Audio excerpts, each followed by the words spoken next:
Hello, this is a casted 2v2 game held as part of the WARNO tournament, and it is between Hippie and Lathans playing 7th Panzer and 79Y respectively, and we're against Ehal45 and L Bozo playing as 2nd UK and 5 France respectively. So just before we go into the deck reviews, a little bit of housekeeping.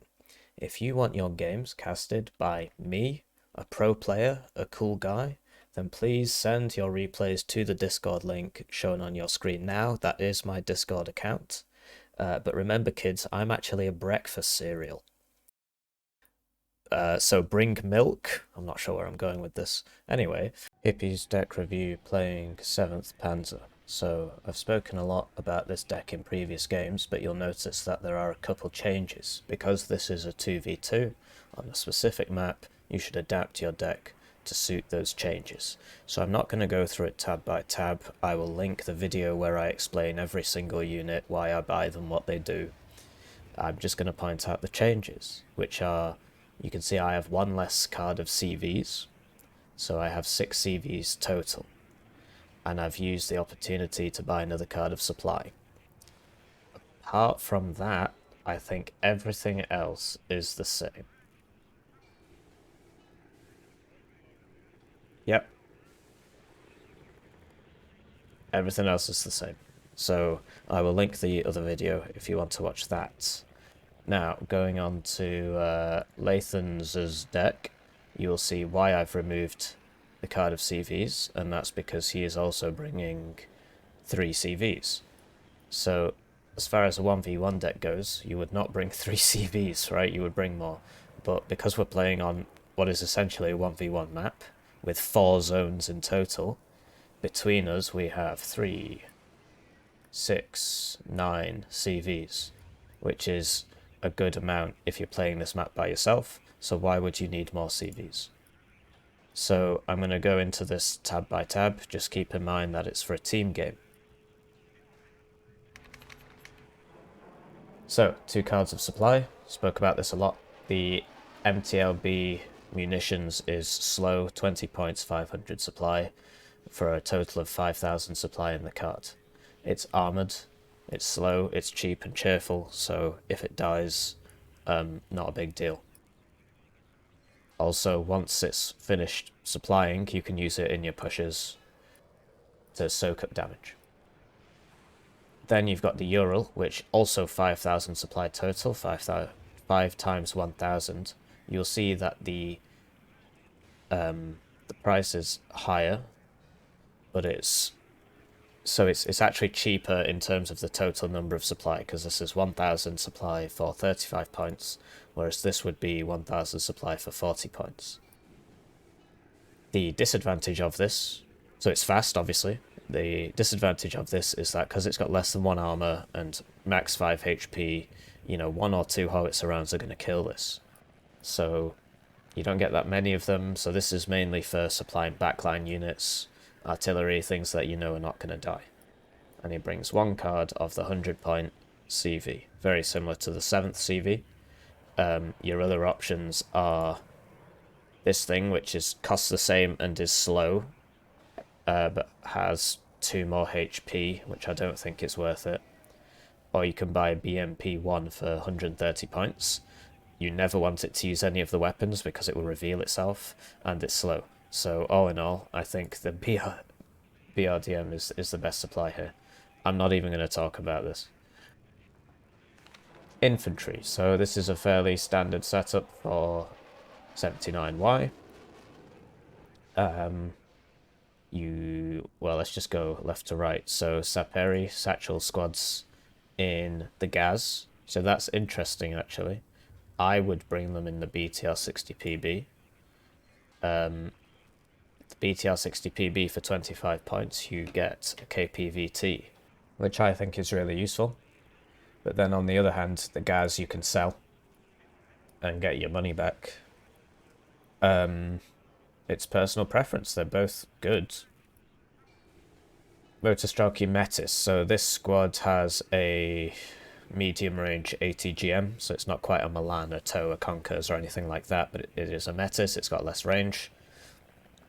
It's really good though because it's in a high HP squad. So I really like Motorstrelky Metis. I think it's something that you absolutely have to bring as this division. And then you have two choices of transport. So for 35 points, you can get a BMP-1 with or without an AGS-17 grenade launcher.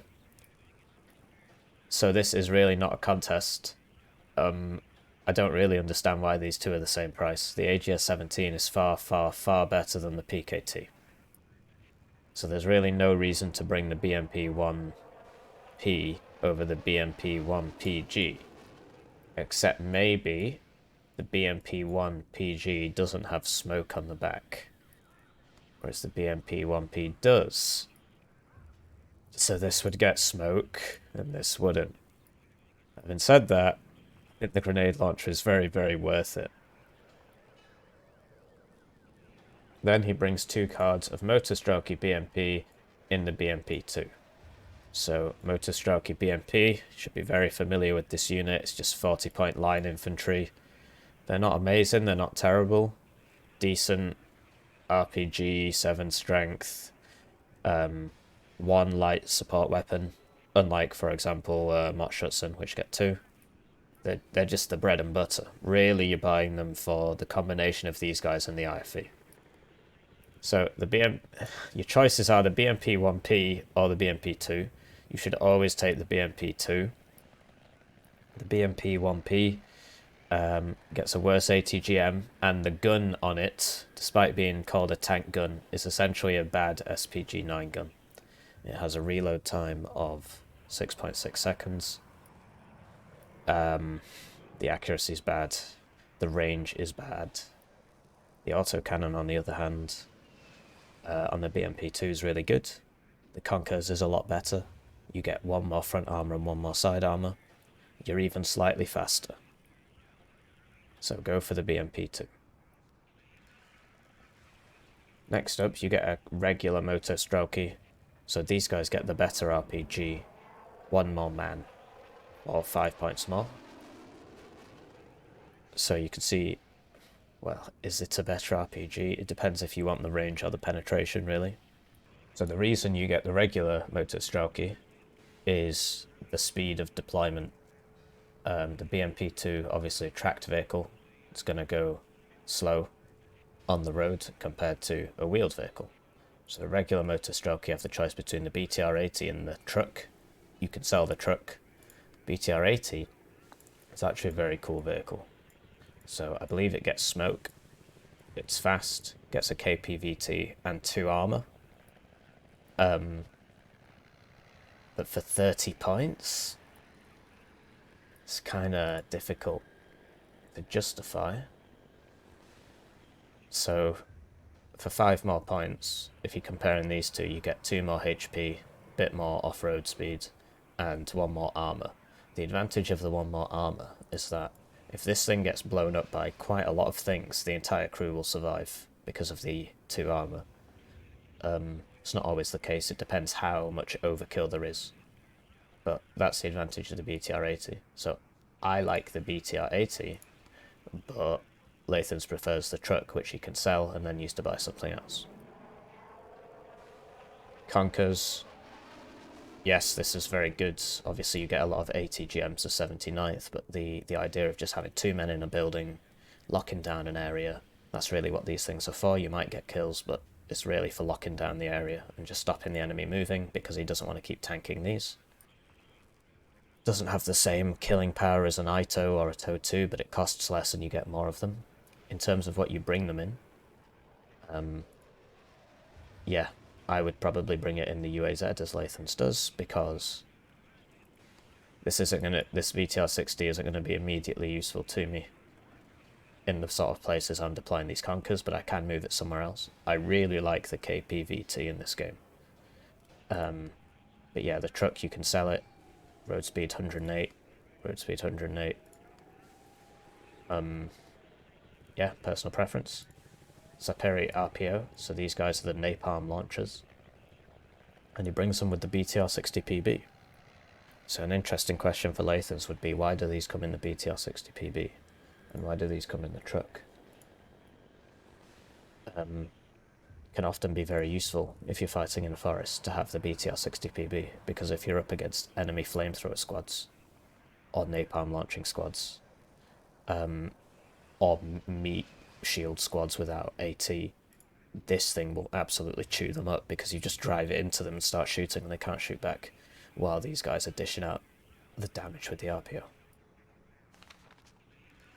Artillery, so 2 cards of Acacia. He didn't bring mortars for smoke, which is fair enough considering that I brought mortars for smoke and I could give him smoke cover where he needed. And this is why team game decks end up being very different to 1v1 decks, particularly if you know your teammates, because I can cover his weak areas and he can cover my weak areas. Then he brought the Grad, which I told him not to. I really do think the burrito would have been better for this, just for hitting the town on 2 lakes. It's really good. It's very supply intensive, which was his counterpoint. It is very supply intensive.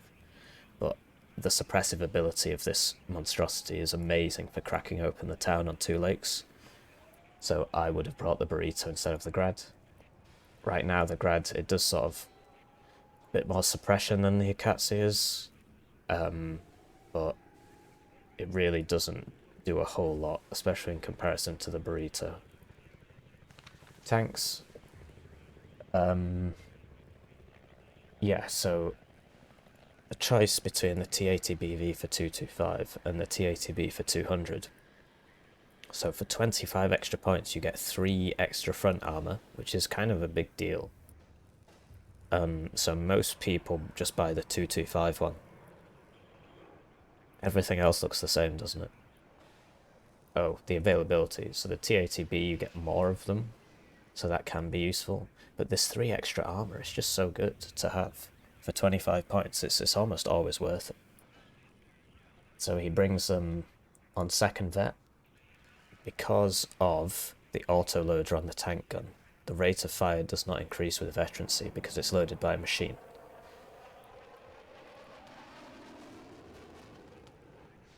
So you see the advantage of the extra veterancy. The accuracy goes up and the motion accuracy. The stress resistance goes up. The rate of fire, it says it goes up. It goes up for the NSVT, but it doesn't really affect the ATGM, and it definitely doesn't go up for the tank gun. So these are sort of your standard sort of medium tank, or heavy medium, I suppose you could call it. Then the T80U, which is, sadly you only get 1 card of these, which is really sad. You used to be able to just fill the division with it. This is an amazing tank for 305 points. 20 front armor, good gun, the very good ATGM with max range, so it's really good in large open spaces because you can just beat enemy heavy tanks by outranging them. You can also do a process called tricking, where you, if you're in gun range, you fire the gun, then you turn the gun off and it will immediately launch the ATGM. Once the ATGM hits, you turn the gun back on. So you have a very good tank, and it's fast, so sometimes it can avoid clusters. 20 armor. Great tank, you gotta bring it. He brings it on lowest vet. So you really want to have 3 of these, and you see that, the accuracy, okay, it goes up, but the rate of fire doesn't go up. And so it's kind of useful to have these. For his light/obsolete tank, he's brought the T62M1. This is basically an infantry and IFV fighting vehicle. This does not have an autoloader, so it does benefit from the increase in veterancy. Lathans has noticed that he's not going to buy 12 of these in a game, so he's up-vetted it, and that gives him extra accuracy, extra rate of fire on the machine guns as well, extra stress resistance, and yeah, this is basically used for fighting infantry, fighting IFVs. TO55, so this thing is still 45 points, and it's for 45 points it's amazing. if you get the flamethrower off, it's really good. It is, however, static, even though it's got a motion accuracy. So the flamethrower is really good, but you're basically buying it to tank and shoot. And the flamethrower is a bit of a bonus, 1,000 meter flamethrower, like you could get in range. So yeah, you get 6 instead of 4 because these are good to spam out. You can buy a lot of them. Then 1 card of TATUDs. So the TATUD for 45 more points gets 5% more accuracy, 5 kilometers an hour less speed, and 1 more front armor. Most people think it's a raw deal, myself included, but the point is you don't have a choice, because you get 3 cards of TATUD and only 1 card of TATU. And they only come in 2 availability per card. So this is really difficult to use effectively, because basically any cluster plane in the game can suicide itself into this and trade effectively. The advantage of the 21 front armor means that a tank such as a Challenger 2 cannot penetrate this from maximum tank gun range. The Challenger 2 cannot shoot at the front of a TATUD at maximum tank gun range. Leads to some interesting interactions. Recon tab, always bring a recon helicopter. Then he goes for the Razvedka Saperi in the Gaz, which is interesting actually. So the ones I like are the base Razvedka with this truck, because the truck's got its own recon and it's got a KPVT stealth optics. So despite this being a 4-man squad, it punches well above its weight because of the truck. So Lathans has gone for the 8-man squad with the satchel charges, just for additional satchel charges, I suppose. And he brings them in the truck. So I would actually bring him in this, because it gets 8 kilometers an hour more road speed, which can make the difference at the start of the game. And the KPVT can help you. Sadly, the stealth is bad and the optics are bad. And it doesn't get smoke. And then he brings the standard motorized Razvedka, and he brings those in the truck as well. So that's the only wheeled option here. Some people like to bring it in this, which is a BMP 1P of 40 points. And I don't really think it's very good, because it's a BMP 1P and they're not very good. And the stealth is mediocre, so it's going to get spotted and then it's going to get blown up. Some people like to bring them in the rocket helicopters so that they have rocket helicopters. I am one of these people, I do that. AA, so Lathans overspent on AA because I have weak anti-helicopter AA. So this is another case of the team dynamic. So yeah, man-pad Iglas are really good. They're not as good as Stingers, but they're cheap. You get quite a few of them in the card. They come in the trucks, so they're good for the start of the game.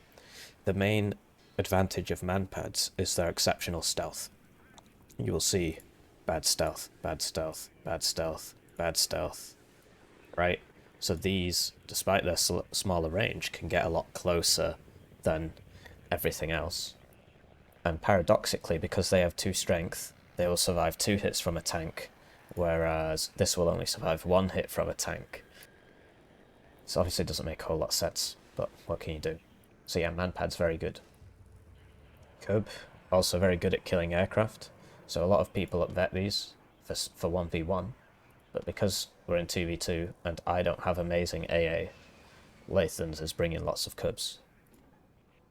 The Tunguska is great because the anti-air gun is radar, right? So that means a seed will kill it. But you can turn this off and the Saklos missiles will still shoot and the seed won't hit you. So it takes a lot of micro, but it's very cool to do, and it has 3-kilometer helicopter range, 2 front armor, which means it might survive a hit. Then you've got the Osa. So the Osa is great for the opener, especially if you're going to be up against helicopters, because it's wheeled, so it's really fast. High accuracy, the salvo length 6, so it can fire all 6 missiles without having to reload. And it's got decent anti-helicopter range, decent anti-aircraft range, so I really like it. Lathans brings it on max vet for that super cool accuracy bonus. Because he's got so much AA, that's worth it. If I'm running this in 1v1, I'd have one less card of AA and I'd have 4 of these. Helicopters, so 7th, because of its lack of forward deployment troops, its lack of strong combat recon, the way you win at the start of the game is to buy 2 of these in combination with an Su-25 Frogfoot. So that's why he's got 2 of these. The Igla 5 is good for the opener. It will kill enemy helicopters. It will fight enemy jets. I mean, it'll probably lose in this patch. Then the Mi-24P for the Kokons, the big boy missiles, the gun. And I should point out that the Mi-24V also has the big boy missiles. Don't buy these because they have less than 1 armor. The rockets aren't amazing. And so, you know, sure you get 2 in a card, but they cost almost the same as this, and this is more than twice as good, if you ask me. If you really want rocket helicopters, then we can do what we spoke about. So Lathans brings it in the truck, but you can bring it in this, and then there you go, you've got some extra rocket helicopters. Okay, plane tab. So, the MiG-31M is, in my opinion, one of the reasons why 79Y is the best team deck in the game, and has been for some time. This thing's amazing. It outranges everything. The missiles are fire and forget, and you get 2 in a card. You used to get 2 cards, but now you just get 1. And so you buy both of these, and you get about 2 missiles off against each enemy jet, because you don't want to fly too close. So you can only fire about 2 missiles, and then you evac.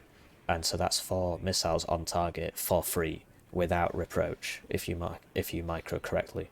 So in a team game, that is just so useful. Su-25 rocket, these things are really strong right now, but they always have been. It's just everything else in the game was kind of broken before, and so people have only started noticing this recently, but it's always been very strong.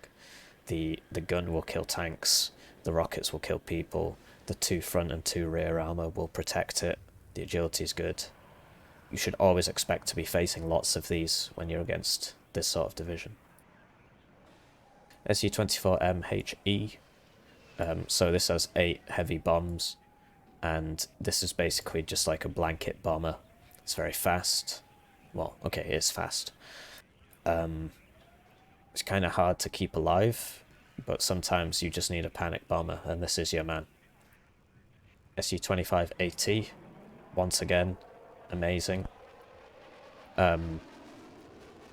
These missiles will one-shot most tanks, and then the gun will finish it off, and it gets 4 of them. It's really good. You should be bringing it. You should be bringing as many as possible. Do not bring the cluster, in my personal opinion, because this thing is so slow, and you have to get over the target to drop the cluster bombs. They're gonna move, or they're gonna kill you, or both. MiG-27K Seed. So the Seed missile isn't amazing, but the ECM is 50%. What you're buying this for is this gun. 5 pen. So this is... let's have a look. So it's the same gun model as the SU, but the picture's different. And the penetration's higher. The range is the same, the accuracy's better. So maybe it's not the same gun. Let me know if you're a weapons boffin. But yeah, you buy this to kill helicopters. You don't really buy it for the seed. It's just the fact that it will survive killing the helicopter because of the ECM. Potentially. So yeah, that's that for Red 4's deck.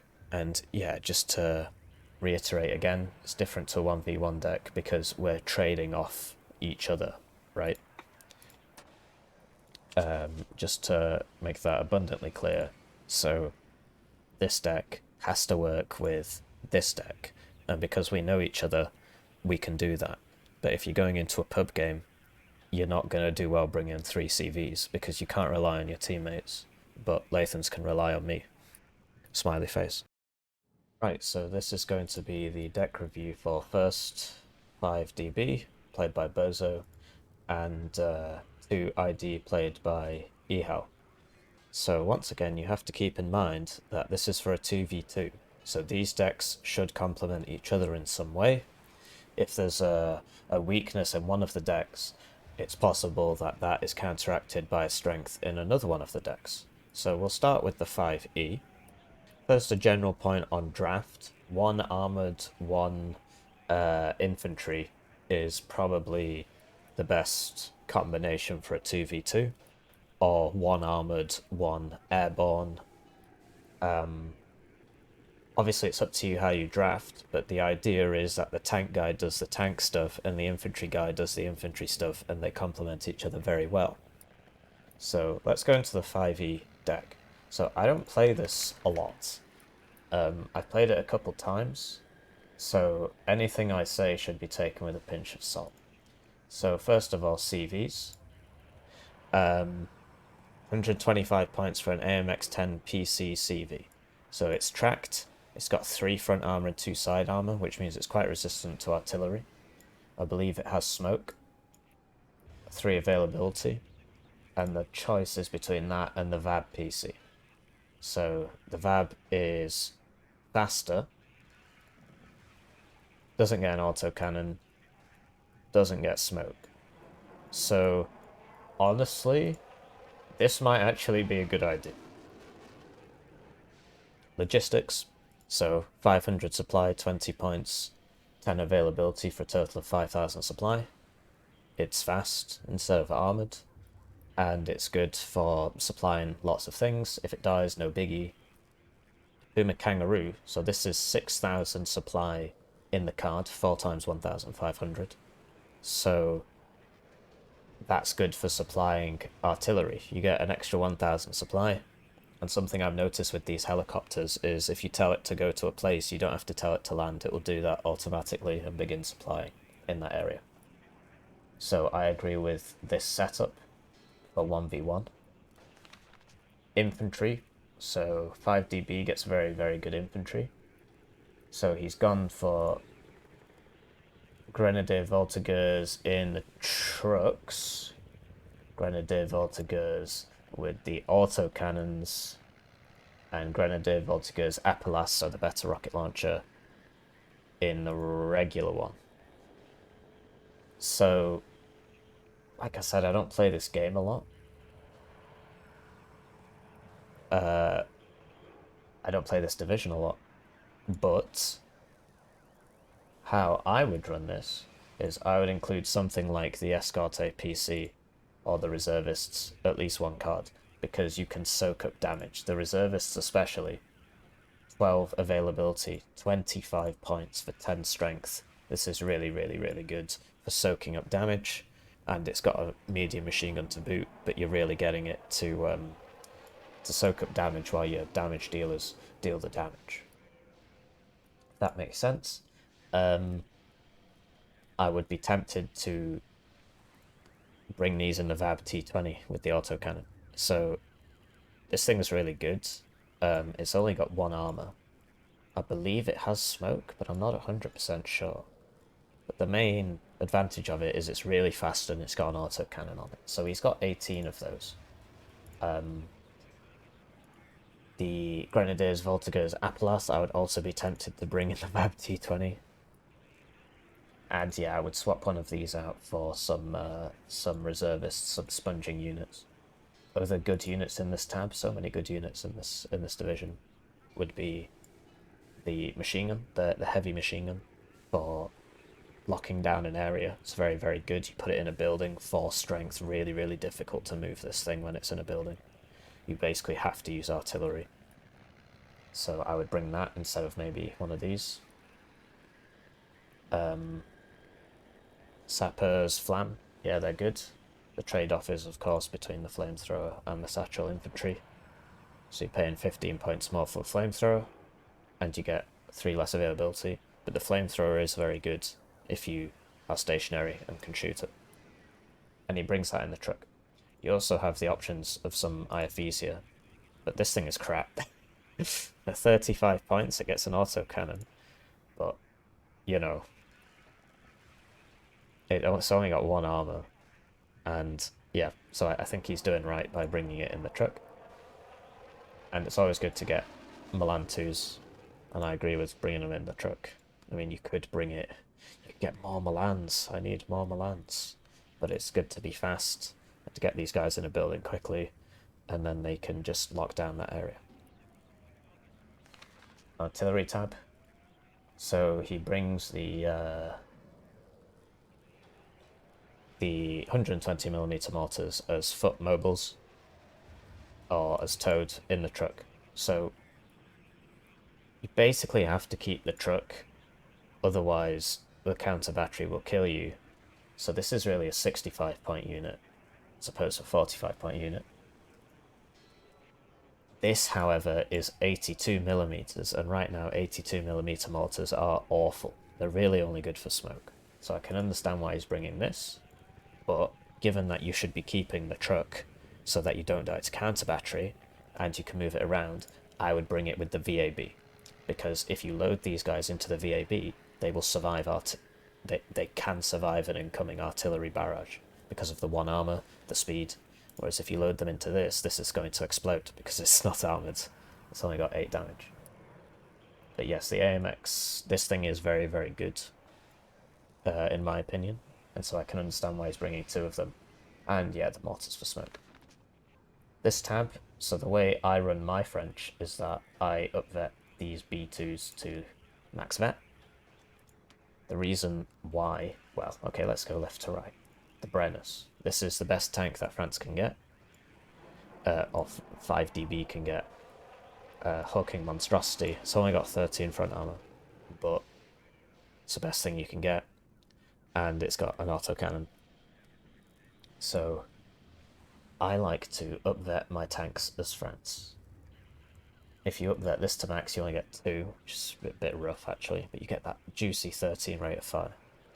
So it's up to personal preference. Do you buy all of these in a game? If you're never buying all of these in a game, upvet it. The AMX-10 B2s, it's another autocannon tank gun tank. So these I really like running at max veterancy because you get 1, 2, 3, 4 cards of them. So I only get 3 per card, but I can get 4 cards of them, and these slots are very cheap. So yeah, 13 rate of fire, 68% accuracy. I love it. Give it a go. Let me know what you think. This is your cheap infantry supporting tank. Now, a difference here is that this round is heat as opposed to kinetic. So this will deal the same damage at every range to enemy armor, whereas this will deal more damage at closer range. So this thing is good at long range, and it's got a good autocannon. It's basically an amazing vehicle for its price. I think it's very, very good. So yeah, there's a case to be made for upvetting it. There's a case to be made for downvetting it, so you can bring as many as possible, and there's a case to be made for leaving it in the middle. So personal preference. This thing is supposed to be like an engineering vehicle for taking out baddies in entrenched positions. It's absolutely terrible right now. I wouldn't recommend bringing it at all. So you might say, wow, 3.48 HE, 212 suppression, but the range is 850 meters. So if I were to pay 20 points more for an AMX-30B, not only can I donk the enemy from 3 times the range, thus giving me a much greater chance of survival, my rate of fire is 50% higher, 9 instead of 6, and if I upvet, that's going to get even higher, and I get an autocannon. So I really think the AMX-30 EBG is a bit rubbish right now. Another point, 850 meter range. Where have I seen that before? The Appalache has 850 meter range, as does every man, woman and child in the nation of France. And the Brits get that as well, and there's a lot of rocket launches going around with 850 meter range. So you have to close the distance, and then you die. Tank CV, sometimes you need a tank CV, so I can understand this completely. Vab Mepisto. So a hot 2 on the ground can be very good, it's wheeled. 1 front arm is a bit rough, and mediocre stealth. So it's going to get spotted, and then it's not going to survive a shot. But if you can keep the enemy at distance, it can be very useful. It's very expensive though. It's personal preference. So the AMX hot is slower, but it has 3 front armor. Now what that means is that when the enemy hits this at max range, with most tanks, not all tanks, most tanks at max range, this will survive. Does it get smoke? It should do. Those look like smoke launchers to me. Sadly, no smoke thing on the UI here yet. So it can shoot the hot, it can get hit by a tank round, survive, the hot will hit, and then it can smoke and go back and repair. So I would actually prefer this to this, despite the latter being fast. Recon, so the AMX-10 RC is obviously the bane of every enemy player, and the Surblind. These are amazing. You should always be bringing these. You should always be bringing as many as possible so you can hide. And the advantage of these is they're really fast. They're recon, so they forward deploy. The gun is very good. The armor is reasonable, so it will survive one shot from a lot of things. I believe it gets smoke. This looks like smoke to me. It's got very good optics and it's got mediocre stealth. So you see the enemy first and you kill him. So these are really difficult for the enemy to deal with. You should always be bringing 2 cards of those. Then they always bring a recon helicopter. Very good to see that. And the eclairs. So the eclairs are like normal Razvedka 4-man squad, except they get this really good 850 meter range rocket launcher. I would be tempted to bring them in the VLRA50. So this is like the KPVT UAZ that the Russians get, Russia and friends. The heavy MG, the M2 Browning, is analogous to the KPVT, and it's got good optics. So I would bring it in this to help the squad out, provide additional cover. Speed is the same. It's got good optics and good stealth, unlike the truck. So yeah, I would be bringing it in this. AA. So it's basically brought everything. This Tarask used to be like 15 points or something, and at that point it was good. Now I don't think it's worth it anymore. Let's go left to right. Roland 3. So the Rolands aren't amazing because of the 2 salvo length, but if you put 2 of them on top of each other, then you'll probably get 2 hits, and that will kill almost every enemy plane. So you basically have to bring them. They're not the best thing ever. Roland 2. So for those of you who don't know, the Roland 2 is not radar, whereas the Roland 3 is radar. And the disadvantage of the Roland 2 is that the missiles aren't as good. They don't go as far. The accuracy is less good. So if you can take the micro burden of having to micro your AA, then the Roland 3 is always going to be the better bet. But it's good to have Roland 2s around, just to help out. But basically the Roland 2 is not really very good right now. AMX-13 DCA, so this is your SPAG, your gun, anti-aircraft, radar. 2 front armor's good, it means that it might survive something. Incidentally, these get 3 front armor, so they might survive something hitting it from the front. And I believe they get smoke launchers as well, so you can smoke and retreat. Not sure if this gets smoke, but yeah, this is good. It's a good unit. It's good against helicopters and aircraft. And the Minstrel, which is the best man-pad in the game. Sadly, you only get 1 card, and it is good to bring. 5 HE, 60% accuracy, fire and forget. It's very, very good. You should be bringing it. Helicopters, your choices are between the Hot 2 and the Hot 1. Hot 2, you get more of them. Sorry, Hot 1, you get more of them. But it's not as good. So it's personal preference whether or not you want numbers or more killing power. I always go for the Hot 2, actually. Air. So this is a really, really strong availability tab, but sadly I believe it's underfilled here. So the FIC 200, not the best ASF in the game, but it's very, very good. Actually, note the advantage of all the French planes is the def of 30 times 2 right now is absolutely broken. And they all get it. They all get it. Everybody gets it. So you're really bringing these for the... If you can get into gun range, you're going to win, basically. And I believe... which one's the Delta Wing? So the Mirage 3E gets one less missile. Let's do some comparison. But the missile's long range. And I believe its agility is better because of the Delta Wing design. I might not be 100%. So I usually bring both. So he's upvetted this, so he gets 2. That'll become important in a few minutes.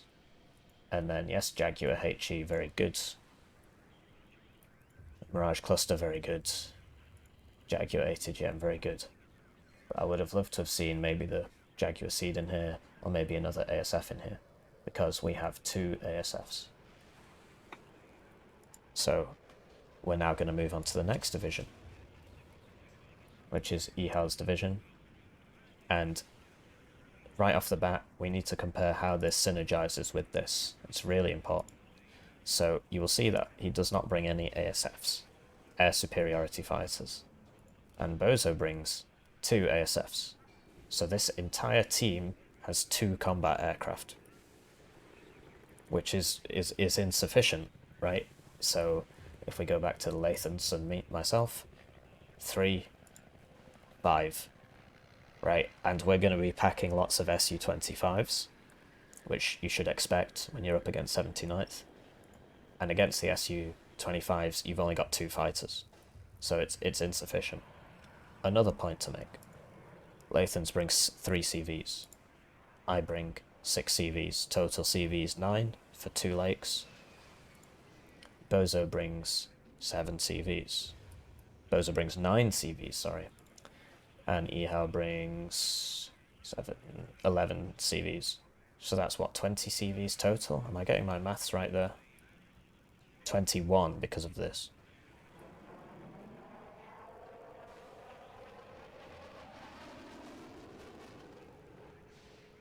Yeah, that's 20 CVs. Do you need 20 CVs on 2 lakes? Probably not, right? So these could have been swapped out for something else, and that's where the synergy can come in. So if your teammate's bringing more CVs, you can bring less CVs. And that's how teamwork works when you know your teammate. So let's go into this tab by tab. So I agree with this tab completely. This is actually exactly how I run it. Chinook supply, 2,500 supply per unit, for 7,500 supply in total in the card. So that's good for resupplying artillery. So yeah, you use this on the back. This does not go near the front. It will die. And then this is how you resupply the front. So 1,000 supply per truck for 5,000 supply total. So this is 17,000 supply, I believe. I might be wrong, I'm very tired. Saxon CP, very good. Keep in mind that it gets smoke. It's always something that can save you. The Saxon CP gets smoke. And yes, I agree with this. For a 1v1 deck anyway. SAS, so these guys forward deployed. They're bad against infantry because they only have 400 meter range against infantry and they only have submachine guns. This is the Colt C8. It's classed as a submachine gun. But they get good AT and good AA, and they come in the Saxon. And the Saxon gets smoke. So you should always be bringing these. Terry leader, probably the best leader, simply because of the availability difference. So you could bring the Jaeger Fuhrer leader. For the same price, well, for 5 points less. It's personal preference, right? But the 4 strength against 6 strength, I would rather have 6 strength. 1 card of air mobiles in the links. I agree with this. I agree with all of this, actually. I wonder if... anyway. So, yeah. 1 card of air mobiles in the links, it can be really, really useful. Because of the lore 80, you can drop these around the side, drop them around the back. On a map like 2 lakes on a 2v2, it's kind of hard to do that. But outside that, it's just really good fun. And then yes, air mobiles with the LAR 80 in the Saxon, because the Saxon gets smoke. Arm rifles in the Warrior Milan. Army rifles, armoured rifles, whatever. So these are sort of your bread and butter, and you're getting them for the warriors. So on second, I bring them in the warrior. Well, so your choices are the Warrior Milan or the warrior, and they're both good options. It can be good to bring the Milan because you have 3 armor, you'll probably survive a max range tank shot. So your Milan will get its chance to hit or miss, and then you can smoke and back. So that's useful. If you're going for full-on spam, sometimes it's better to go for the warrior. It's personal preference. Terrier AT group, I like these guys a lot. 25 points for a Carl Gustav. If you kill one transport, it's almost already paid for itself because a transport is 20 points. 850 meter range. So yeah, they're fantastic. I send them all over the place, around the side, around the back. Terrier Pioneers. So things have been changing between the Terrier Pioneers and the Assault Pioneers. I believe Assault Pioneers used to be 50 points, at which point the Terrier Pioneers better. It's a trade-off. Do you want 3 more availability, or do you want 1 more strength? And cheaper, but 6 availability. So I honestly think they're both good options now. An additional factor to consider is that the Assault Pioneers could come in the Saxon, and the Saxon gets smoke, and it's 1 armor, and it's faster than the Bedford off-road. So I think now I run the Assault Pioneers, but I used to run the Terrier Pioneers. So it's really up to you. They're both good options now. They're both good options. 1 card of Terriers, yes, these are good now. For some reason, this patch, the best MG in the game is the Bren, the 7.62 Bren. It's analogous to the Mott-Schutzen MG, and yeah, it's good. Essentially, you're buying these to bulk up your forces. You get 12 availability in a card, and they come at 1 vet, or standard vet as opposed to the negative vet. So they're very useful. Don't over rely on them, but they're great to bulk up your forces while your warriors are dishing out the damage. And the AT option is bad, but that's when you bring in the Carl Gustavs and the LAR 80s. Milan 2 in the Rover, yeah, that's fair enough. I can't see really a situation where you need the smoke cover of the Saxon to get your Milan 2 up. So it's probably better to bring it in the Rover, then you can sell the Rover. Artillery, so these keep going up in price, which is frustrating. And you have to ask yourself at what points it stopped being worth it. So the other options are starting to look better and better. So for half the price, you can get the 155 towed howitzer, which will die to counter battery, but it's half the price and double the availability. So it depends. Are you going to micro this and save it? If you're not, then get this, because it will survive and it's easier to micro, easier to move around. But yeah, as the price of these heavy howitzers goes up and up, the attraction of the towed ones is growing. And you'll notice that, yeah, the rate of fire is slightly better, the HD is slightly lower. And then he brings 1 card of Mortars for Smoke. Just these used to be 15, now they're 20. But they're so available that sometimes I do just sell the truck, and if it dies, it dies, I don't really care. Tanks. So he brings all the Challenger 2s, which is good. Now, sometimes you need a tank CV, but I believe the French division also is bringing 2 tank CVs. So this is where the synergy comes in, right? Because, so the Iltis Milan for 20 points for a Milan 1, good stealth, fast speed. It's 20 points for a Milan 1 at 12 availability. So I personally would run it like this, because the team between them have 20 CVs. So do you really need this? always bring a recon helicopter. These guys are great. I absolutely love them. I bring them in the truck like Ehal does. And the advantage of them is 11 strength. So they're in front providing valuable recon information, while the guys at the back are dealing the damage, and they'll survive for a long time and provide information for a long time because of the 11 strength. Foxes. So the Fox is great for the start of the game. It's really fast. It gets smoke, but it's only got 1 armor. So I actually prefer the Scimitar, but you don't get that option here. So I am also forced to run the Fox. But yeah, it's great for the start of the game, and if you just go fast and zoom, and you can catch the enemy off guard and kill his stuff, you can get in his rear and start messing him up. But yeah, the disadvantage is the 1 armor. Air mobile scouts. So I used to run these, and then there was a shocking revelation that actually in this patch, medium machine guns just don't really do anything. And most of the damage of a squad comes from their rifles. Somebody looked in the stats, did some tests, and found that out. So presumably that will change, but for now, these aren't very good. So what I run instead are either the regular scouts or the terrier scouts. Because in terms of soaking damage, you've already got the Jaeger clearer for that. And so these guys can be used to, you know, either drop behind the lines on the chopper and blow stuff up, or just for basic scouting information for 40 points, 12 availability, you can sort of put one of these everywhere, but they don't get an AT option, whereas these guys do. So it's personal preference. I would probably bring the regular scouts in the rover to, well, I might actually bring the terrier scouts in the rover. There's lots of good options here, but right now air mobile scouts are not really worth it when you can already get the soak from the Jaeger clearer. AA tab. My beautiful tracked rapier was nerfed from fire and forget into manual guidance.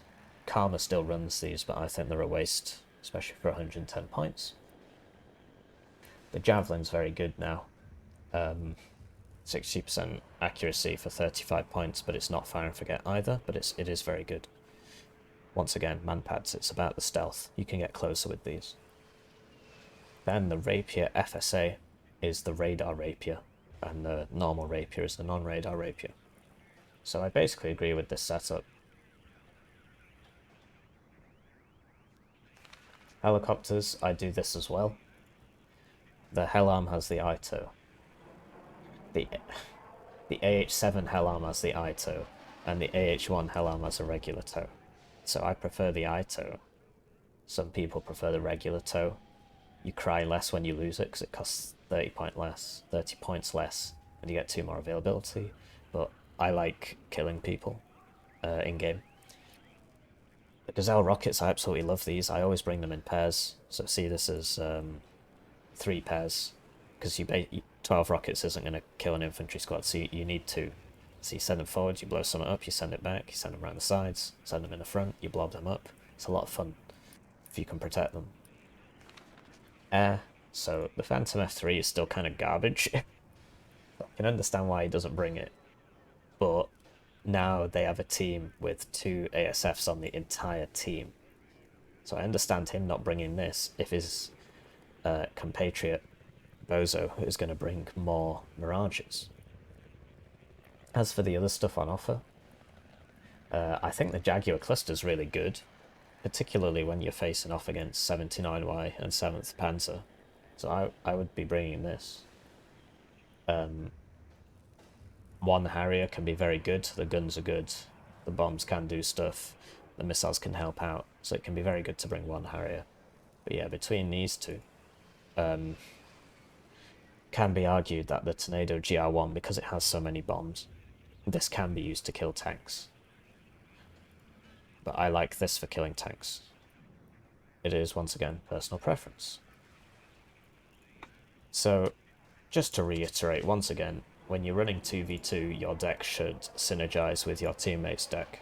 So, this is 20 CVs between 2 people on a map with 4 zones. So that's too many CVs.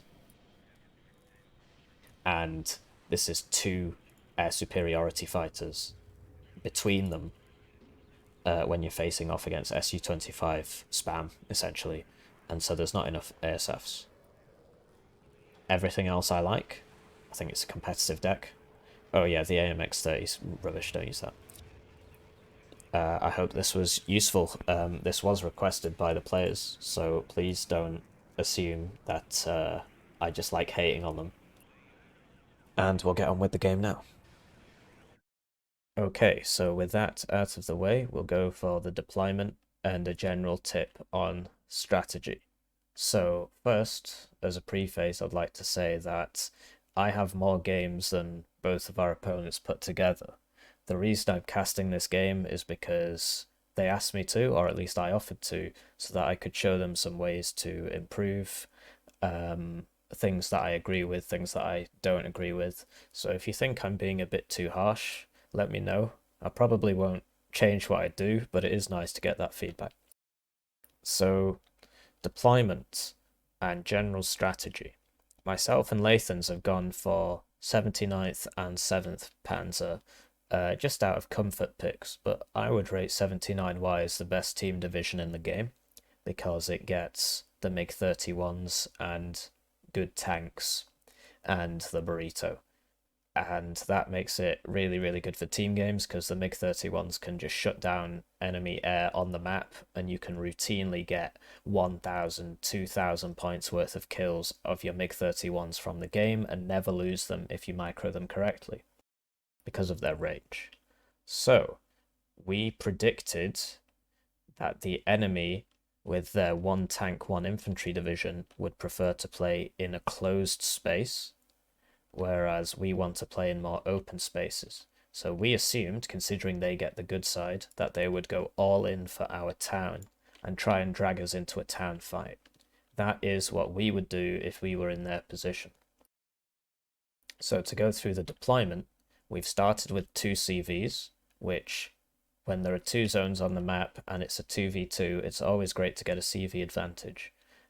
Even in a 1v1, I buy 2 CVs at the start on this map, because this is a +3 and this is a +2. So the points start ticking up really, really quickly, and you don't want to find yourself on the back foot, because attacking into these towns is difficult. And so if the enemy manages to get a 200-point lead on you at the start just from buying 1 additional CV, then you've had it, because you have to spend the rest of the game pushing into him, and he can just sit back and, take favorable trades. So we're going all in for this town, and there'll be a small screening force here, and we'll do our best to defend this town and then slowly push into Bravo over the course of the game. But as tank divisions, we have the late game. 79Y in particular scales very well into the late game. So how do we intend to hold the town? We don't have any forward deployable units, but what we do have is an abundance of motorized Aufklärer. So these are 7 or 8 men recon squads. 8. 7. And they're just going to buy time, set up a screening, give us good recon while the main force shows up. And you see there's lots of wheeled Motschützen coming, Pioneer Flams.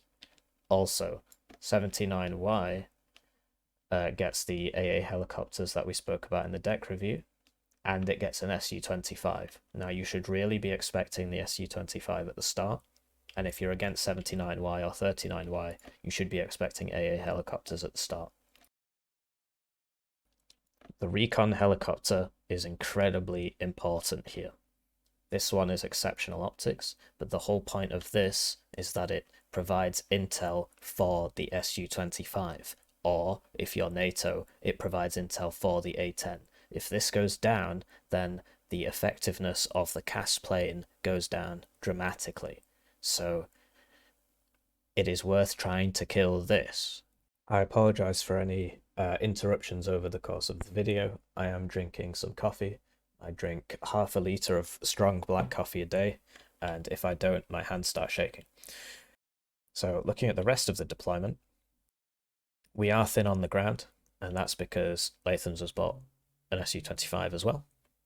So you see that we're going all in for this town, and on the left there's just a token force. Couple BMPs, and look how defensive they are. He's really just trying to defend here. even this is a defensive deployment. This is a defensive deployment. We are defending here and holding here. That is our strategy. I think I've covered everything. The Cub-Shilka combo I've spoken about a lot. You bring a Cub and a Shilka and a supply vehicle. The Cub does 9 damage. The Shilka will do at least 1 damage. And so planes have 10 HP, so this will kill a plane. Brought some additional man pads. The reason for this is that they are wheeled because they come in trucks, so they'll get there a lot faster than the Cub and the Shilka. And so if they helicopter rushes, I can try and save some of these guys with the Strelas. And they also, you know, they help out with the Cub and the Shilka. Because of the exceptional stealth, they can get closer, which allows you to snipe helicopters that you wouldn't otherwise be able to snipe. And because they're 10 points, if they die, no biggie. Whereas, you know, if I have to bring a Shilka forwards, first of all, I need to get quite close. It's got bad stealth. It's going to die in 1 hit. It's got 1 armor, and it costs 80 points. So that's it for the red deployment and the red strategy. As for the blue guys, I'm just looking at what they've done so I can talk about it. I agree with starting with the recon helicopter. Now, we spoke about the need for these guys to press their infantry advantage and get into the town as fast as possible. So with your forward deployment troops, in this case they've got 4 SAS, they can get up here fast. So these positions are way too aggressive. These two in particular here, once they get to this road, they're going to get shot. So what I would prefer to see is one here, well, one here, one here, one here, one here maybe. So the SAS themselves are not good against infantry because they've got 8 submachine guns. So why are you bringing them? You're bringing them because they have anti-air, and you should assume that the enemy will send an Su-25, and they're forward deployed, so you can get them closer, and their anti-vehicle is good. So these guys are really just meant for the foothold while the real meat of the machine moves up. Now, the way they've deployed is quite interesting. So it looks like Bozo's main attack, the French player, is to get here. Which is fair enough, but if you're planning on storming this town, maybe these positions are a bit conservative, but you can always change them while they're moving. And then Ehal, he's committed to his 4 SAS, and then the rest of his forces are going to the right. Now, I think this is a big mistake. So you can screen the entire right side with 2 or 3 AMX-10s. Because of the good stealth, the very good optics, you can put 1 here and 1 here, or, you know, 1 here, 1 here, 1 here maybe. And you can get recon helicopter to sort of check things out. You can hold this and attack all into here and try to press your infantry advantage as much as possible. So I've laboured that point enough. What else is there to say here? Roland 2 AMX-13 combo. So this is sort of like the Cub and the Shilka, but not as good. I would be tempted to bring 2 AMX-13s if you predict the Su-25 is coming, which you should do. And yeah, I can appreciate the want to secure this area, but we would have to be very foolhardy as 2 slow tank divisions without forward deployable units to try and attack you here at the start. So if all this was going here, and there was only a token screening force here of a couple AMX-10s and a CV, that would be very favourable, because this is something that you'll notice, is that they've only bought 1 CV. So at the start of the game, you get 1,500 points, if I remember correctly. And you should be able to afford 1 CV each because of what we just spoke about. So I'm going to stop saying the same thing over and over again, and I'm going to start the game. Right, so they're off. Everybody's going where we said we're going to go.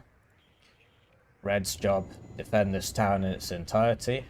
Blue is going for a rush, but hasn't fully committed to said rush because they also want to secure this.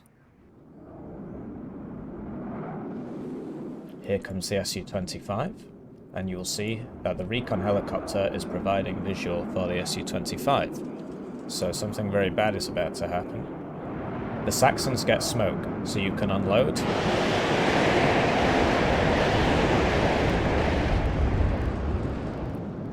And if the Saxons had smoked, these men would have survived. If they had unloaded earlier, they would have survived. But as it stands, they're all dead. And because they were stunned, they can't even fire their stingers. Apologies, I just had to turn down the game volume there. So, the initial axis of the rush has been somewhat blunted. Our units have managed to get into positions. One Mirage has been used, but it went down to the double MiG-31s that Lathans bought at the start. That's why he was so thin on the ground. And that was one of only 2 of the entire Blue Force ASFs. Now, let me talk about what I like here. In Wargame, buildings are essentially a total barrier to line of sight, I believe. I'm not the proest at Wargame. Whereas here, you can sort of thread the needle between individual houses, and you see that I am getting chewed up by Vabs. So he's doing quite well here. This one overextended a little bit, but you see that he's keeping the Vabs back. He's keeping the autocannons and the tanks back while covering the advance of his infantry. So that's a really good tactic. He's sending an AMX around the side to cut us off. That's really smart as well. I'm not sure why this was done. I suppose when they saw everything here, they assumed we were empty here. But you see that we're +3 now. And imagine if one of these was a CV, or 2 of them, and the rest were over here. Imagine how much better this would be going if all these units were over here. This is a really good AMX spot. You see that he's just shooting us in the side. He's using the advantages of his weaponry, which is that it's got good optics and it's fast. And most of my Motschützen have now died to the combination of the autocannons supporting the infantry. He could have smoked this and maybe survived. The SU gets eaten up. They've brought sufficient AA now to counter the SUs. It was just at the start.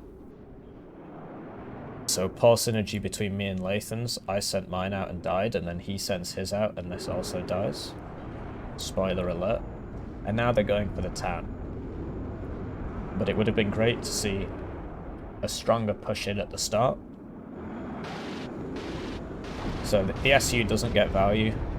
Good smoke from Bozo, and then it gets chewed up by the Rapiers and the Rolands. I would love to see some supply units here to heal these guys up. So yes, they've secured the outside of the town, and now they're bringing up more people, which is good.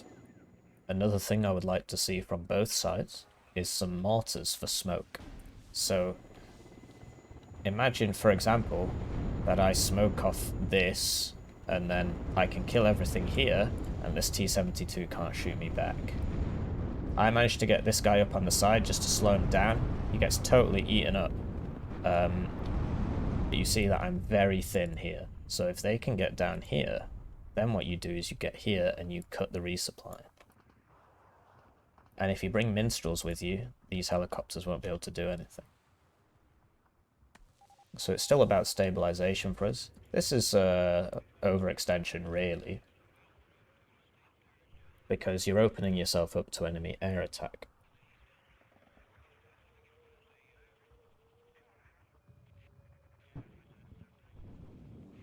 Good kill on the Cub, though. Now he can smoke and back. Instead he goes for the kill, and then smokes and then backs. So that was really good micro from Bozo. And Bozo and Ehal have now built up a substantial force here, so they need to start pushing in. They need to start pushing in. This guy should stay here. Maybe move a little bit forwards and try and get some T-72s. But they need more recon. So you'll note that your recon tends to die first because they're at the front. And so you need to constantly be bringing fresh recon. So if they had a mortar for smoke, they could smoke this and get the leader in right now. And if they had bought a CV at the start, they would now be ticking up on us, and we wouldn't have a 400-point lead. So they've bought an artillery, and it's, yeah, that's perfectly reasonable. If you want to open up this town, you need to start shelling it. But be careful not to overinvest in artillery. So Ehal spent 290 points on a Challenger 2, which can be useful, but there are other things you could buy. So this recon helicopter could be here. You could have a tow helicopter here to start hitting these vehicles so I can't use them so aggressively. And they're moving up here, but they need to move up here a bit faster. You see how good the Voltigeurs are with the LREX? Good use of the AMX out of one. But yeah, I don't agree with buying 2 Challenger 2s in a row. I think you need more medium tanks, which obviously wouldn't be bought by the British player, they'd be bought by the French player, and then the British player could provide infantry and maybe 1 or 2 more helicopters. So Bozo is now, in my opinion, over-invested in artillery. You have to remember, this is 1 minute's income. So if you bought this, you're not buying any other units that minute. So now there's 2 minutes spent on Challenger 2s and AMXs, which they are useful. I just think it's a slight overcommitment, because you see there's not really a whole lot here. Could use some Jägeraufklärer here. These guys are in a really good spot, and they got a kill on a T-72, so I like that a lot.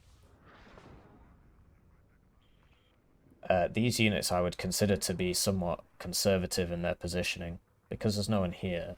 Something you can do is move these up to here, move these up to here, and to here, and to here, and then you've got more ground to fall back on when the enemy comes for you. And to here, if I didn't mention that. So, bit of miscommunication between Ehal and Bozo here. Ehal's units went first.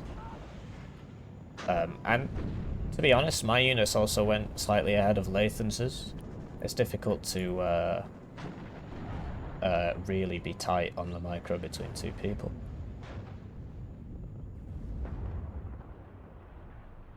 But you see now how many units we have here. This is 2 players that have just constantly been buying units. Yet another artillery piece.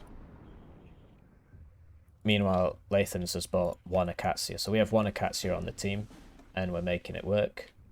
I believe this is an overcommitment in artillery when more frontline units were needed. But they do get the T-72. I'm now aggressively trying to clear out this area, which was perhaps a bit too preemptive. And we're winning over here because of the Saperi RPOs, the T-62s, etc.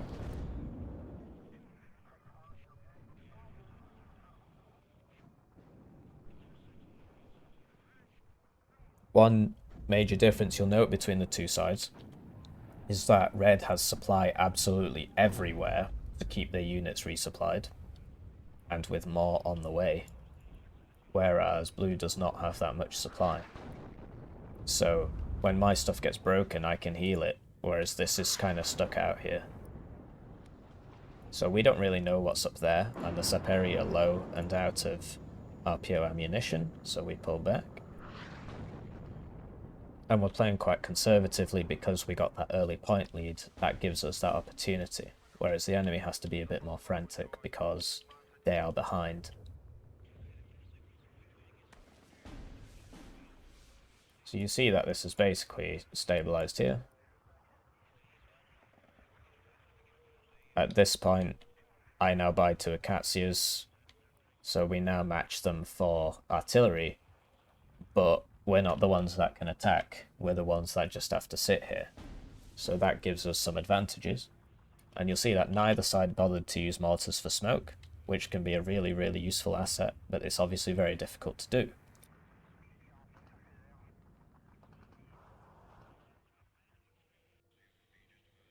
It's good that they're keeping these firing all the time.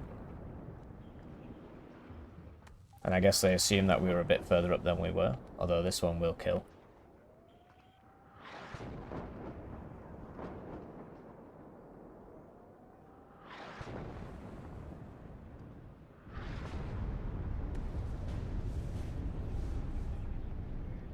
and they're keeping them moving. I'm really happy to see that. So avoid counter battery, so we mark them there, but he's keeping it moving.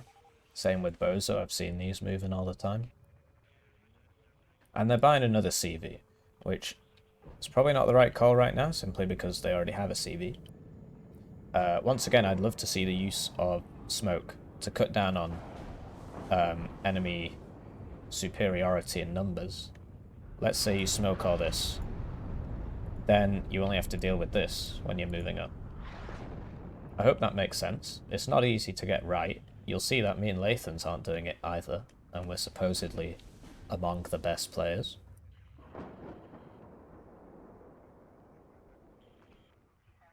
But yeah, there's a good way to smoke and a bad way to smoke. For example, if you end up smoking off your... If you have 5 superiority, you don't want to smoke that much, really, because you have more guns, and so you want them all firing.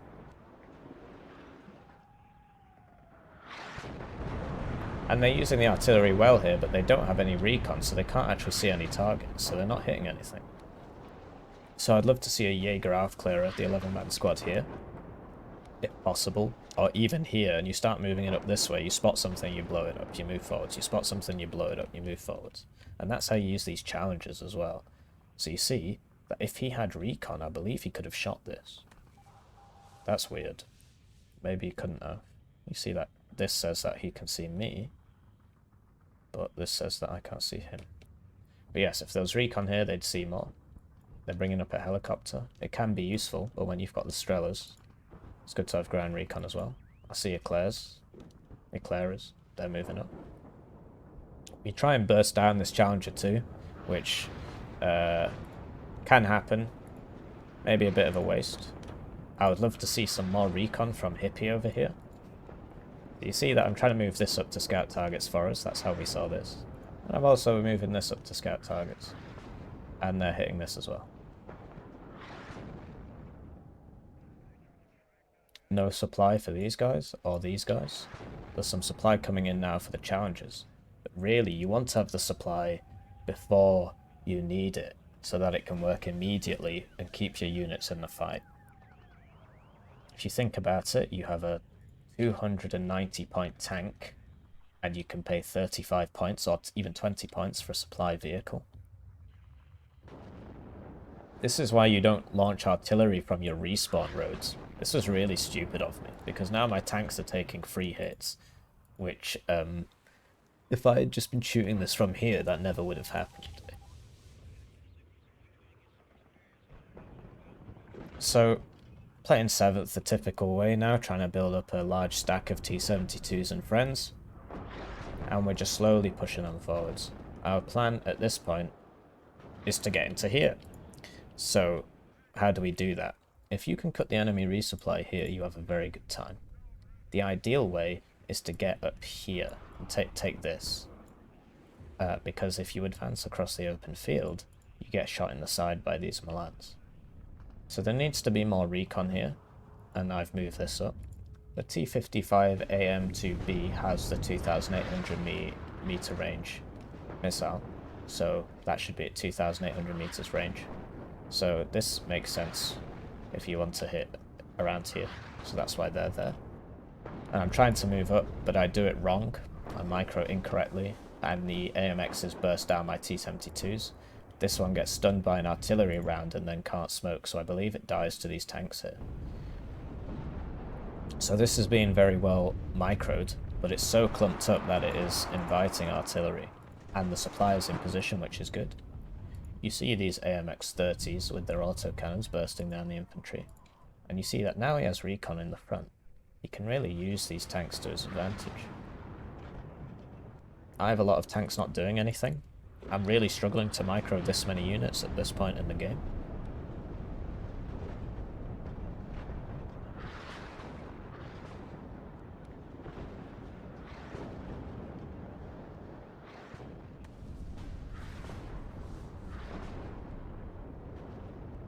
It's great having the supply here. There needs to be more than one because of how many tanks there are. And you see that we're trying to push up here, but like, where do you go? Because once you get to this thin bit, all these tanks are going to kill you. So these would have really been better spent here, perhaps. I've also amassed a small army of SPW-70s. And you see that the mortars come out. But something a lot of players do, and I'm also guilty of this, is they'll buy like 6 of one thing at once. Or in this case, 4 mortars. You don't need 4 mortars. Nor do you need all these helicopters at once. It's best to do combined arms and buy in combined arms. So they're on the thin bit, and now our artillery can kill them. Going to work on the Gazelle rockets here. Would love to see a supply. There's one here. Could be a supply truck here, because they run out of missiles so quickly. And you'll see that the Strela ranges aren't actually that good. So you just poke them forwards, burst them down, and then run back and resupply, and then you can move into a different part of the field. Over here, there's an attempted heli rush going on, but the map is quite narrow to begin with for 1v1, and so for 2v2, it's very unlikely that this will succeed.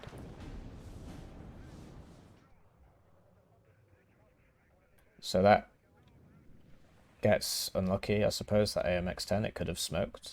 Conkers took it down.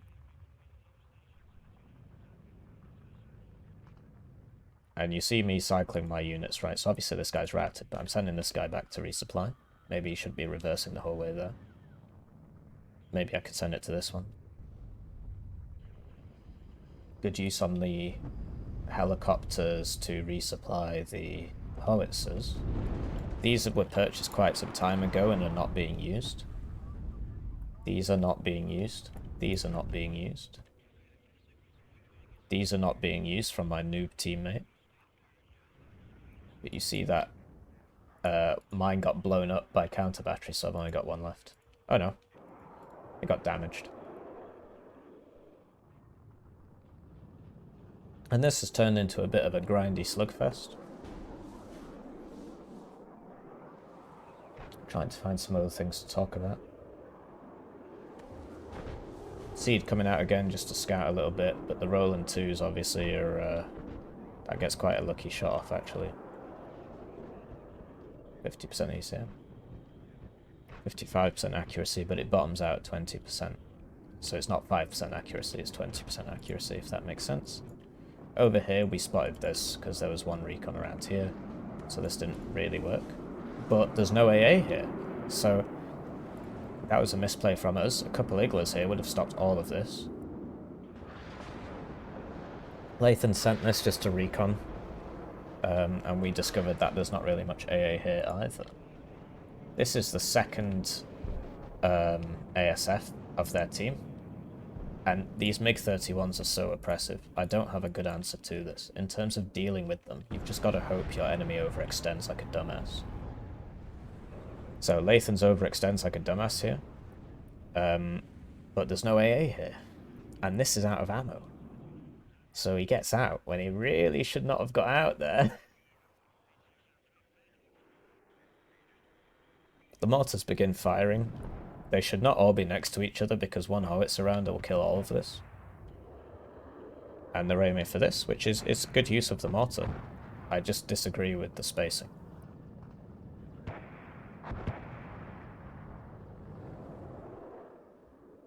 So what's the plan? Me and Lathans want to get in here. We have loads of units here, but we can't really use them because if we advance, the Challenger kills us, and so we would have to drive tanks up here as well. That opens us up to helicopters and side shots, and it's quite a difficult angle of attack. And you can see that the mortars are just sort of forcing us to move around. I have a lot of T-72s. And I say I'm going over here. So this is a misplay for several reasons. One, there's not enough recon. There should be at least one more of these guys. And two, I'm attacking sideways across this field where I know that there's going to be stuff here because there always is. So I'm opening myself up to side shots. I don't have any mortars for smoke to smoke off the egregious areas. Here's my second recon. So Lathans is taking this, and I was going to meet him here. This was a huge mistake from me. I would have been better off going up here, taking this, and then advancing along this line of attack, and then I don't get side shot, except by enemy reinforcements, which won't be that numerous, and I can hide behind these trees. Jaguar ATGM comes along, I'm smoking my T-72s, I've got the Shilka Cub combo, and some Strelas. So he goes down. And I've got the munition supply vehicle. I could have had an extra one here. Could have used a bit more recon. I left these two behind, which was a mistake. And I'm now attacking sideways into my Lathans'ses. So not my brightest moment. So you see that I'm trying to pop smoke in advance, but this is way more difficult than it had to be. All I had to do was drive up here and then across, or down here and then up. But instead I chose the hard routes. But you see that because we've been trading so favourably over the course of the game, I have a lot of units. And so we're winning not through any clear strategy, but through sheer weight of numbers. I'm just running at him now, which I wouldn't recommend. And so, yeah, I'm doing my best to save some of my T-72s, use smoke, etc. I think some of them do die. So, like, that gets hit. That should have smoked, really. They're counter-artillerying us with great effect, so that one goes down. I don't have enough recon. I should have had a recon here. This guy should be moving up here. These guys shouldn't be stood still. I'm just finding it very, very difficult to micro everything.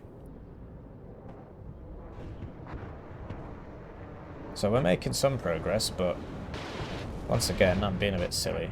So this was wasted because I lost visual at the nth second and flew into his entire AA net. Even if I went this way, that would have died.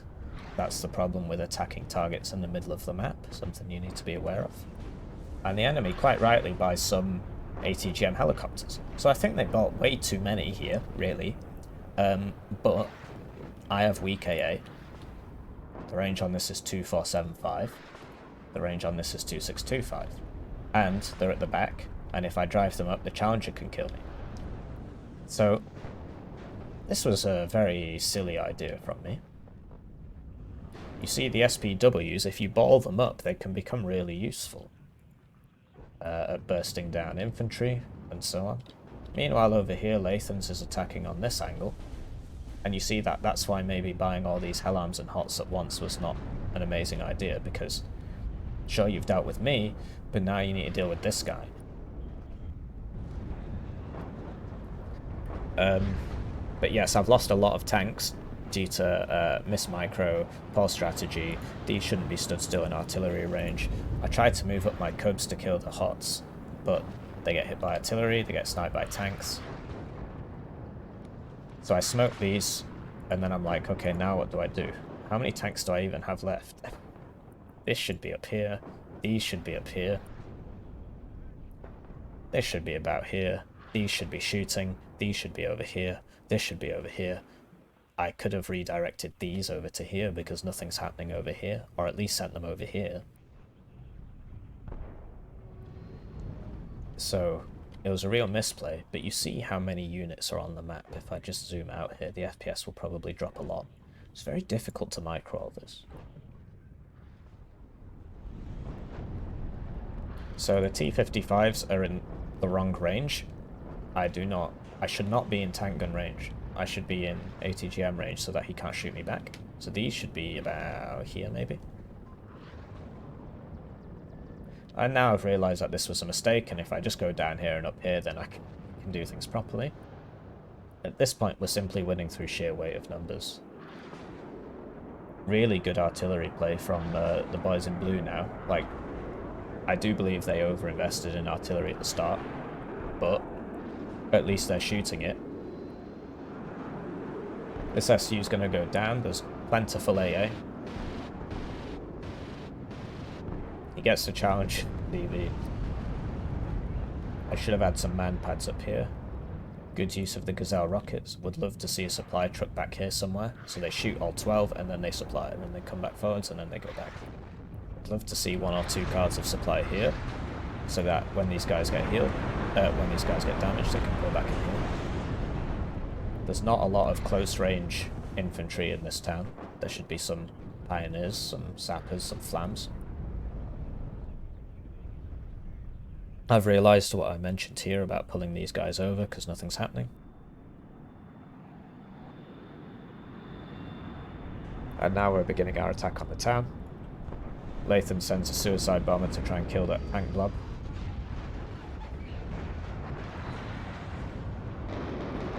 And really good split from Bozo and Ehal there. They dodged the entire bomber and they killed the bomber. Good micro. Would love to see some close-range infantry in this town. Grenadier Voltigeurs, sure, but you need sappers, really. So I've now realised that I'm being a bit silly, and I can go this way instead. So that's now what I'm doing. I had some additional points, so I tried to buy some Conkers to keep these guys pinned in, hemmed in. Lathans has moved up the T-80s.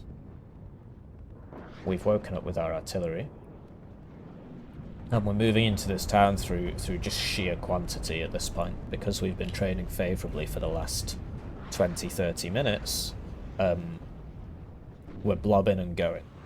So I don't recommend driving your vehicles within 850 metres of France or UK, because air mobiles get to Lot 80, and France gets the LRAC and the Appalachian. Bombers from Ehal, I believe that one does really well. But you have to appreciate that these are one-way trips. And that's 260 points. And that's 60 points. So you could have got 4 of these instead of 1 of those. But one of them got a good trade, but the other one didn't. And we're now just trying to get all the guns shooting by advancing in totality in this massive blob. So if you can, spread out, because this is obviously a bit of a nightmare for clusters. But as we saw, the British player didn't bring any clusters. And that you see there's recon at the front. There's AA. There should be more supply for the AA. Oh, hang on. That's a Jaguar cluster. Could have sworn in the deck review there was no Jaguar cluster. That's very strange. Maybe I misread it.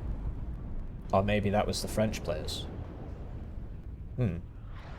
Well, I apologise for the error there. I'm not quite sure what's going on there. I made a mistake somewhere. But you see that from trading so well throughout the game, you know, at this point, basically can't lose. There's just so many red units that we're just going. And as long as you've got AAA behind and you're spreading out as much as you can, there you go, see, second ID Jaguar cluster. I could have sworn in the deck review there was no Jaguar cluster. Maybe there was only one and I said bring 2. Either way.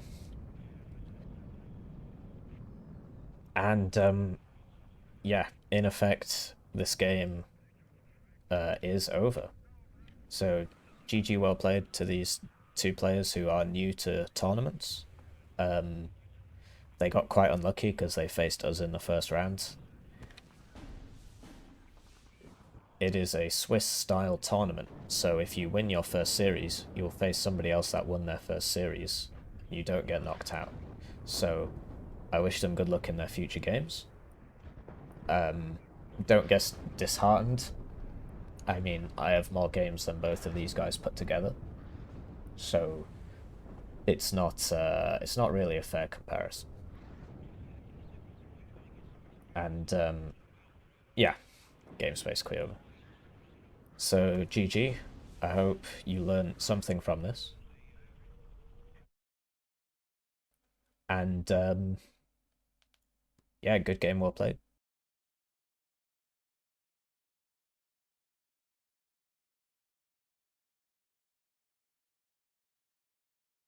So this is only showing the kills on me and my kills. It won't show Lathans'ses. So this paid for itself. That challenger did well. So yeah, there was definitely a Jaguar cluster. And you... yes.